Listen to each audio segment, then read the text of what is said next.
Hello' everyone, কি খবৰ তোমালোকৰ? লাষ্ট ক্লাছত আমি পঢ়িছিলোঁ প্ৰজেক্টাইল মোশ্যনৰ বিষয়ে, হয়নে? প্ৰজেক্টাইলৰ বেলেগ বেলেগ কেছ পঢ়িলোঁ, তাৰ জেনেৰেলাইজড ইকুৱেশ্যনটো পেৰাবলিক জেনেৰেলাইজড ইকুৱেশ্যন যোনটো আছে সেইটো চালোঁ, হয়নে? ক'ত মাইনাছ আছে ক'ত প্লাছ আছে এইবোৰ চালোঁ। তো সেইবোৰ চোৱা চিতা কৰাৰ পিছত আমি প্ৰজেক্টাইল মোশ্যনৰ এটা প্ৰব্লেম ছল্ভ কৰিব ওলাইছিলোঁ, কিন্তু প্ৰব্লেমটো ওলাই পেলাই আমি গম পালোঁ যে সেই প্ৰব্লেমটোত কলিজনৰ কনচেপ্টটোও সোমাই আছে। তো কলিজন নপঢ়ালৈকে আমি প্ৰজেক্টাইল মোশ্যনৰ সেই প্ৰব্লেমটো কৰিব নোৱাৰিম। লগতে আৰু এটা প্ৰব্লেম ছল্ভ কৰিছিলোঁ প্ৰজেক্টাইল মোশ্যনৰ, যোনটো আমাৰ ফ্লুইড মেকানিক্সত দৰকাৰ হয়।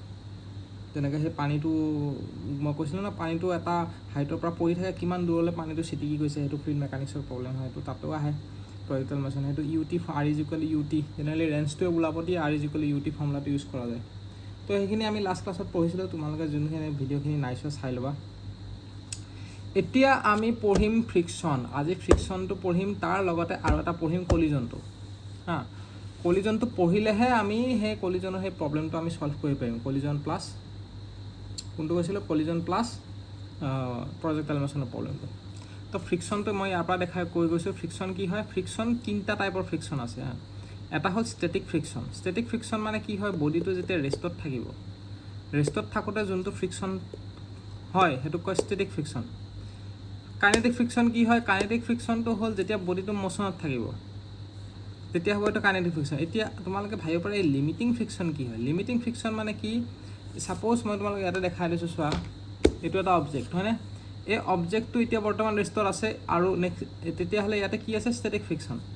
এতিয়া কি হ'ব? বডিটো মুভ কৰিছে, মুভ কৰোঁতে এইটো কি হ'ব যাব? Kinetic friction. কিন্তু ষ্টেটিক আৰু কাইনেটিকৰ মাজত আৰু এটা মোশ্যন আছে। কি মোশ্যন আছে? মানে কি হৈছে চোৱা, বডিটো মই ফ'ৰ্চ দিছোঁ, এতিয়ালৈকে বডিটো মুভ হোৱা নাই, কিন্তু মুভ হওঁ অৱস্থা যেতিয়া পাবগৈ, মানে মুভ হোৱাগৈ নাই, কিন্তু মুভ হ'ব আৰু, জাষ্ট মুভ হ'ব আৰু, তেনেকুৱা ধৰণৰ চিটুৱেশ্যনত যোনটো ফ্ৰিকশ্যন লাগে সেইটোক কয় লিমিটিং ফ্ৰিকশ্যন। আৰু এই লিমিটিং ফ্ৰিকশ্যনটো চবতকৈ হায়েষ্ট ফ্ৰিকশ্যন হয়, মানে তাৰ ভেলুটো চবতকৈ বেছি হয় এই দুটাতকৈ এইটোৰ ভেলু চবতকৈ বেছি হয় লিমিটিং ফ্ৰিকশ্যন। মানে কি, তোমাৰ হেভি অবজেক্ট এটাৰ এক্সাম্পল দিলে বুজি পাই যাবা। বডিটো ৰেষ্টত আছে, এতিয়া আমি ফ'ৰ্চ দি আছোঁ, যোৱা নাই, আৰু ফ'ৰ্চ দি আছোঁ। ছাপ'জ এই বডিটো এটা আঙুলি দি ঠেলিছোঁ, মই পাৰা নাই ঠেলিব, ৰ'বা মই এইখিনিৰ পৰা দেখাওঁ। এটা আঙুলি দি ঠেলিছোঁ, পাৰা নাই মুভ হ'লে, দুটা আঙুলি ইউজ কৰিছোঁ, এতিয়াও যোৱা নাই, তিনিটা আঙুলি দিয়াৰ লগে লগে কি হৈ গ'ল? বডিটো মুভ হ'বলৈ জাষ্ট ষ্টাৰ্ট কৰিছে, মানে ফ'ৰ্চটো অলপ বেছিকৈ দিলোঁতো, জাষ্ট মুভ হ'বলৈ ষ্টাৰ্ট কৰিছে। তেনেকুৱা ধৰণৰ চিটুৱেশ্যনত যোনটো ফ্ৰিকশ্যন হ'ব সেইটো হ'ব লিমিটিং ফ্ৰিকশ্যন। আৰু এবাৰ মুভ হৈ যোৱাৰ পিছত যোনটো ফ্ৰিকশ্যন হ'ব সেইটো হ'ব কাইনেটিক ফ্ৰিকশ্যন। তো ফ্ৰিকশ্যনটো আমি লাষ্ট ক্লাছতে পঢ়িছিলোঁ অলপ চলপ, মানে কি আৰু এই এনেকুৱা প্ৰব্লেম এটা ছল্ভ কৰিছিলোঁতো ইনক্লাইন প্লেনত, তাতে ফ্ৰিকশ্যনটো ইউজ হৈছিলে। তথাপিও মই এবাৰ কৈ দিছোঁ, ফ্ৰিকশ্যন ফ'ৰ্চটো একো নহয়, মিউ মানে কি হ'ব? F=μn। এইটো হ'ল ফ্ৰিকশ্যন ফ'ৰ্চ =μn। মিউটো কি হয়? মিউটো হ'ব তোমালোকৰ কোএফিচিয়েণ্ট অফ ফ্ৰিকশ্যন। মিউটো কি হ'ব? মিউ ইজ কোএফিচিয়েণ্ট অফ ফ্ৰিকশ্যন, আৰু এনটো হ'ব নৰ্মেল ৰিয়েকশ্যন। মানে কি হয়, এইটো ডায়েগ্ৰাম চালে বুজি পাই যাবা। এইটো ডায়েগ্ৰাম ৱেইট, বডিটো এইটো ফ্ৰী বডি ডায়েগ্ৰাম হয়। বডিটোৰ ৱেইটটো তলফালে আছে, আৰু তলৰ ছাৰ্ফেচটো ওপৰৰ ফালে এটা ৰিয়েকশ্যন দিছে, এইটো এন, আৰু বডিটো ইফালে ফ'ৰ্চটো আমি দিছোঁ পি ফ'ৰ্চ। ইফালে ফ'ৰ্চ দিলে ফ্ৰিকশ্যনটো সদায় অপজিট, মোশ্যনৰ অপজিট ডাইৰেকশ্যনত হয়। আমাৰ বডিটো এইটো ডাইৰেকশ্যনত মুভ হৈ আছে, তো তাৰ অপজিট ডাইৰেকশ্যনত আমাৰ ফ্ৰিকশ্যনটো লাগিব এইটো। তো ফ্ৰিকশ্যনটো ইফালে লাগিছে, এইটো হয়নে? ফ্ৰিকশ্যনটো ইয়াতে লাগিছে। তো ইয়াৰ ফ্ৰিকশ্যনৰ ভেলুটো কি হ'ব? μn। মানে মিউটো তোমালোকৰ চব ছাৰ্ফেচৰ কাৰণে মিউৰ ভেলুটো বেলেগ বেলেগ হ'ব। তো সেইটো কুৱেশ্যনত দিয়া থাকিব পাৰে। তো মিউ ইনটু এই নৰ্মেল ৰিয়েকশ্যনটো, এই নৰ্মেল ৰিয়েকশ্যনটোৰ লগত মিউটো মাল্টিপ্লাই কৰি দিলে সেইটো হ'ব আমাৰ ফ্ৰিকশ্যন। বুজি পাইছা ফ্ৰিকশ্যন কি হয়? সেইটো হৈ গ'ল ফ্ৰিকশ্যন। এতিয়া তোমালোকৰ ষ্টেটিক ফ্ৰিকশ্যনৰ কাৰণে μs/n, লিমিটিং ফ্ৰিকশ্যনৰ কাৰণে μl/n, আৰু কাইনেটিক ফ্ৰিকশ্যনৰ কাৰণে μk/n। আৰু মই তোমালোক কৈছিলোঁ লিমিটিং ফ্ৰিকশ্যনটো চবতকৈ বেছি হ'ব। তো কোএফিচিয়েণ্ট অফ ফ্ৰিকশ্যনটো লিমিটিঙৰ ক্ষেত্ৰত বেছি হ'ব। তো চোৱা, 0ৰ পৰা হায়েষ্ট কিমান হ'ব? আমাৰ কোএফিচিয়েণ্ট অফ ফ্ৰিকশ্যনৰ ভেলুটো কিমান হ'ব? 0ৰ পৰা লিমিটিং ফ্ৰিকশ্যনলৈকে হ'ব, মানে লিমিটিং ফ্ৰিকশ্যনটো চবতকৈ হায়েষ্ট হয়। আৰু এটা হ'ব পাৰে জিৰ' ফ্ৰিকশ্যন। বুজি পাইছা? এইটো চোৱা, তোমালোকৰ কাইনেটিক ফ্ৰিকশ্যনটো সৰু হয় লিমিটিং ফ্ৰিকশ্যনতকৈ, মানে লিমিটিং কোএফিচিয়েণ্ট অফ ফ্ৰিকশ্যনটো হায়েষ্ট হয়। তো সেইটোৱে কৈছে এইখিনি জেগাত। বুজি পাইছা? তাৰপিছত এটা গ্ৰাফ এটা ইম্পৰ্টেণ্ট হয়, গ্ৰাফটো এইটো চালে বুজি পাই যাবা কি হয়। বডিটো ৰেষ্টত আছে তো এইটো কি হ'ব এই y ডাইৰেকশ্যনত আমি ফ্ৰিকশ্যন ফ'ৰ্চটো ধৰিছোঁ আৰু p ডাইৰেকশ্যনত আমি এপ্লাইড ফ'ৰ্চটো ধৰিছোঁ বডিটো ৰেষ্টত আছে ঠিক আছে বডিটো ৰেষ্টত আছে মুভ হোৱা নাই তো এইটো কি হৈ গ'ল একো ফ'ৰ্চ আমি এপ্লাই কৰা নাই যেতিয়ালৈকে একো ফ'ৰ্চ আমি এপ্লাই নকৰোঁ তেতিয়ালৈকে আমাৰ ফ্ৰিকশ্যন ফ'ৰ্চটো 0 হ'ব তাৰপিছত অকণমান ফ'ৰ্চ আমি এপ্লাই কৰিলোঁ তো ফ্ৰিকশ্যন ফ'ৰ্চটো বাঢ়িছে কিন্তু বডিটো মুভ হোৱা নাই সেইকাৰণে এইটো ষ্টেটিক ফ্ৰিকশ্যন মুভ হোৱা নাই আমি ফ'ৰ্চ এপ্লাই কৰি গৈ আছোঁ এইটো ডাইৰেকশ্যনত ফ্ৰিকশ্যন ফ'ৰ্চটো বাঢ়ি গৈ আছে কিন্তু বডিটো মুভ হোৱা নাই এই পইণ্টটোত যেতিয়া পাব এতিয়া মুভ হোৱা ষ্টাৰ্ট কৰিব সেইকাৰণে এইটো চোৱা চবতকৈ হায়েষ্ট ভেলু লিমিটিং ফ্ৰিকশ্যনটো চবতকৈ হায়েষ্ট তাৰপিছত এবাৰ মুভ হোৱা ষ্টাৰ্ট কৰিবহে তাৰপিছত যেতিয়া মুভ হৈ যাব আকৌ তললৈ নামি গ'ল গ্ৰাফটো আকৌ তললৈ নামি গৈ পেলাই কি হৈ গ'ল ষ্ট্ৰেইট লাইন হৈ গ'ল মানে এবাৰ মুভ হোৱাৰ পিছত ফ্ৰিকশ্যনৰ ভেলুটো কনষ্টেণ্ট হৈ যায় আৰু তাৰ ভেলুটো কম হয় লিমিটিং ফ্ৰিকশ্যনতকৈ লিমিটিং ফ্ৰিকশ্যন এইটো লিমিটিং ফ্ৰিকশ্যন চোৱা FL লিখা আছে তো এই পইণ্টটো হ'ব লিমিটিং ফ্ৰিকশ্যন এইখিনিৰ পৰা এইখিনিলৈকে হ'ব ষ্টেটিক ফ্ৰিকশ্যন এই গোটেইটো হ'ব ষ্টেটিক ফ্ৰিকশ্যনৰ ৰেঞ্জটো আৰু এই পইণ্টটো হ'ব লিমিটিং ফ্ৰিকশ্যন চবতকৈ হায়েষ্ট পইণ্ট তাৰপিছত মুভ হোৱাৰ পিছত ফ্ৰিকশ্যনৰ ভেলুটো অলপ কমি যায় এইটো হ'ব ষ্টেটিক ফ্ৰিকশ্যন এইটো কাইনেটিক ফ্ৰিকশ্যন হ'ব এইটো কাইনেটিক ফ্ৰিকশ্যন বুজিলা তো এইটো হৈ গ'ল আমি এইটো ষ্ট্ৰাকচাৰটো অলপ আগত বুজাইছোঁৱে কি হয় ইফালে ফ'ৰ্চ দিছোঁ ইফালে কাইনেটিক ফ্ৰিকশ্যন আৰু এইটো নৰ্মেল ৰিয়েকশ্যন আৰটো কি হয় তোমালোকক কোৱা হোৱা নাছিলে আৰটো হ'ব তোমাৰ এন আৰু মিউৰ ৰিজাল্টেণ্টটো এনটো ইফালে গৈছে এফটো ইফালে গৈছে ফ্ৰিকশ্যন ফ'ৰ্চটো তো তাৰ ৰিজাল্টেণ্টটো এনেকৈ যাব তো এইটো হ'ল ৰিজাল্টেণ্ট তো ৰিজাল্টেণ্ট আমি ধৰি লৈছোঁ এজিউম কৰি লৈছোঁ যে ৰিজাল্টেণ্টটোৰ ভেক্টৰটো আৰু এনৰ ভেক্টৰৰ মাজৰ এংগলটো কিমান হ'ব ফাই ধৰি লৈছোঁ আৰু এই ফাইটোৱে কি হয় একচুৱেলি এই ফাইটোৱে হ'ব এংগল অফ ফ্ৰিকশ্যন তো angle of friction is nothing but the angle between কি হ'ব normal reaction and resultant of normal reaction and friction আৰু এন এই দুটাৰ ভেলুৰ মাজৰ এংগলটো কি হ'ব এংগল অফ ফ্ৰিকশ্যন তো এইটো আমি কেনেকৈ ছল্ভ কৰিম 10 ফাই দি এইটো 10 phi is equal to FL divide by N এইটো কেনেকৈ হৈছে বুজি পাইছেনে নাই পোৱা চাগে ন মই বুজাই আছোঁ ৰ'বা 1 মিনিট ৰ'বা মই হেৰিটো ওলাই লওঁ কাগজখন এইটো চোৱা ব্লেংক কাগজখন মই ওলাই ল'লোঁ এতিয়া তোমালোকে বুজি পাই যাবা কি হয় আমি জানো যে কি পালোঁ ডায়েগ্ৰামটো মই ইয়াতে আকৌ ড্ৰ কৰিছোঁ যে কি ইফালে এইটো এন হৈ গ'ল ইফালে MG হৈ গ'ল ইফালে আমি P ফ'ৰ্চ দিছোঁ আৰু ইফালে হৈ গ'ল ফ্ৰিকশ্যন ফ'ৰ্চ আৰু তাৰ ৰিজাল্টেণ্টটো ইফালে R আৰু এইটো হৈ গ'ল এংগল ফাই আৰু ফাইটো কি হয় ফ্ৰিকশ্যন এংগল হয় নাই ফ্ৰিকশ্যন এংগল নতুবা আমি ক'ব পাৰোঁ এংগল অফ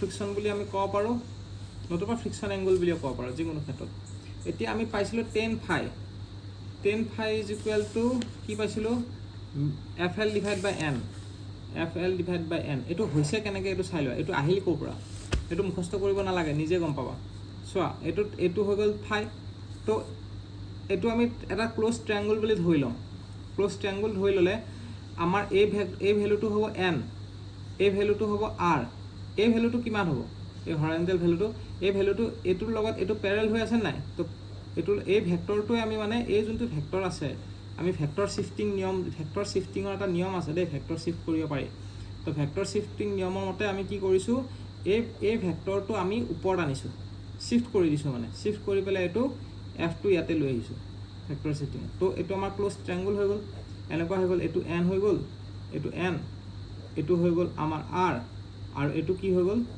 এইটো হৈ গ'ল আমাৰ F হয়নে এই বস্তুটো আমি ইয়াতে ড্ৰ কৰিছোঁ তো আৰু এইটো এংগল অফ ফাই তো এতিয়া তোমালোকৰ ত্ৰিকোণমিতিৰ ফৰ্মুলা ইউজ কৰা 10 phi is equal to tan perpendicular by base তো পাৰপেণ্ডিকুলাৰ ইয়াতে কি আছে F আছে আৰু বেছ কি আছে বেছ আছে N তো আমি জানো F ইজ ইকুৱেল টু কি হয় F is equal to mu N হয় নাই সেইটোৱে আমি পাই গ'লোঁ চোৱা আমি এইটো পাই গ'লোঁ 10 phi is equal to F by N এইটো F বাই N তো 10 phi is equal F by N ইয়াতে L দি আছে মানে এইটো লিমিটিং ফ্ৰিকশ্যন ধৰিছে কাৰণে FL ধৰিছে এতিয়া আমি FL মানে কি F is equal to mu N আৰু এইটো N এইটো মিউ L হ'ব mu L into N limiting ফ্ৰিকশ্যনৰ ক্ষেত্ৰত Lটো দিব লাগিব N কেঞ্চেল গুচি গ'ল আৰু মিউ Lটো থাকি গ'ল তো 10 phi is equal to mu L এইটো বুজি পালা তো আমি জানো যে কি চোৱা tan phi equal mu L এই ভেলুটো পাইছা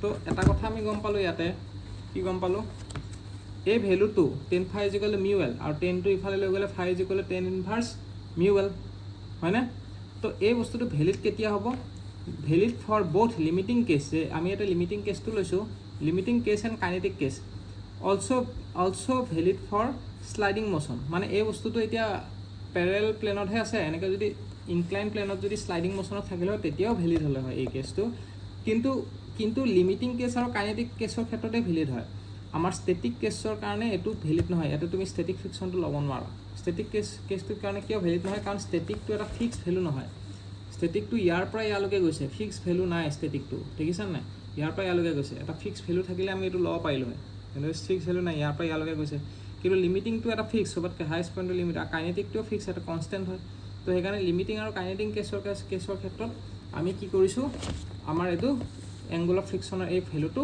ভেলিড হয় কিন্তু ষ্টেটিক কেছৰ কাৰণে ভেলিড নহয় বুজি পালা এতিয়া তোমালোকে আৰু এটা কেছ চাই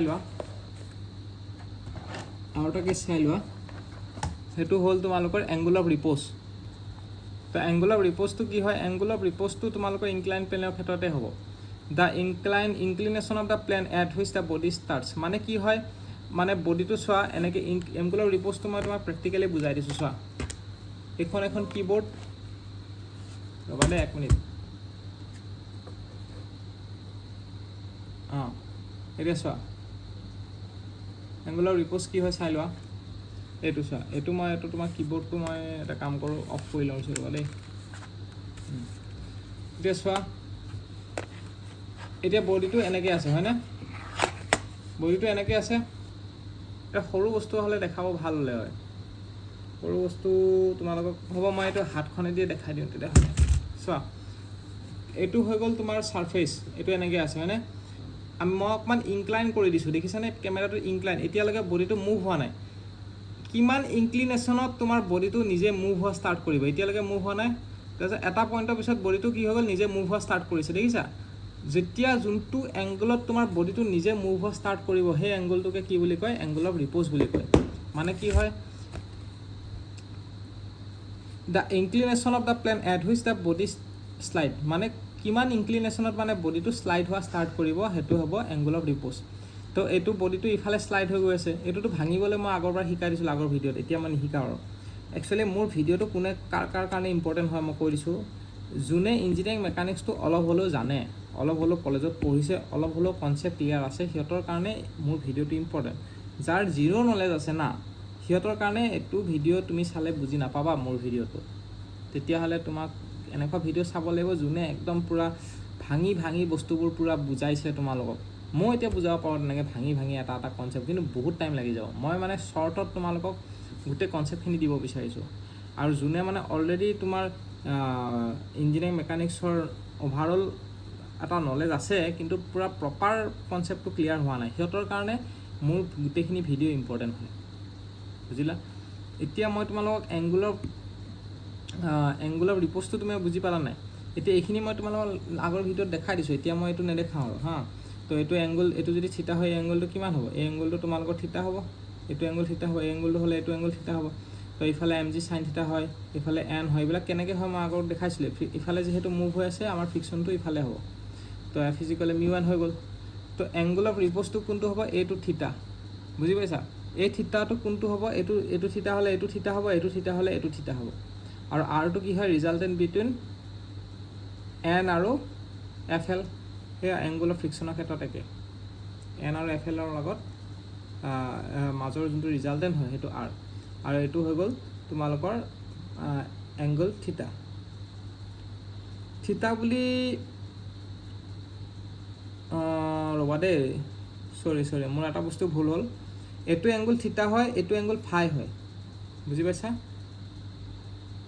ৰ'বা 1 মিনিট দেই 1 মিনিট আচ্ছা ঠিকে আছে মোৰ ভুল হৈছে চৰি এইটো এংগুল থিতা হয় এইটো এংগুল থিতা হয় এইটো এংগুল থিতা হয় এই তিনিটা এংগুল থিতা হ'ব আৰু এতিয়া কি হ'ব এইটো ৰিজাল্টেণ্ট হ'ল তেনেকৈ tan theta is equal to আগত যেনেকৈ আমি চল্ভ কৰিছিলোঁ tan theta is equal to F L divide by N হ'ব তাৰপিছত FL ৰ ভেলুটো এনেকৈ কেঞ্চেল কৰিবা কৰাৰ পিছত তোমালোকৰ FL ৰ ভেলুটো মিউ এল ইনটু এন হ'ব এন কেঞ্চেল গুচি যাব থাকি গ'ল কি হ'ল tan theta is equal mu L আৰু আগৰবাৰ আমি কি পাইছিলোঁ এংগুল অফ ফ্ৰিকশ্যনৰ ক্ষেত্ৰত কি পাইছিলোঁ ten fi is equal mu L তো মিউ এল ৰাইট ছাইডে ইকুৱেল আছে এতিয়া লেফ্ট ছাইডে ইকুৱেল হৈ যাব লেফ্ট ছাইডে ইকুৱেল হৈ যোৱাৰ কাৰণে টেন থিটা আৰু টেন ফাই ইকুৱেল হৈ গ'ল তাত টেন কেঞ্চেল গুচি গ'ল থিটা ইজ ইকুৱেল ফাই হৈ গ'ল বুজি পালা তো এংগুল অফ ৰিপ'জ আৰু এংগুল অফ ফ্ৰিকশ্যন দুটা ইকুৱেল হয়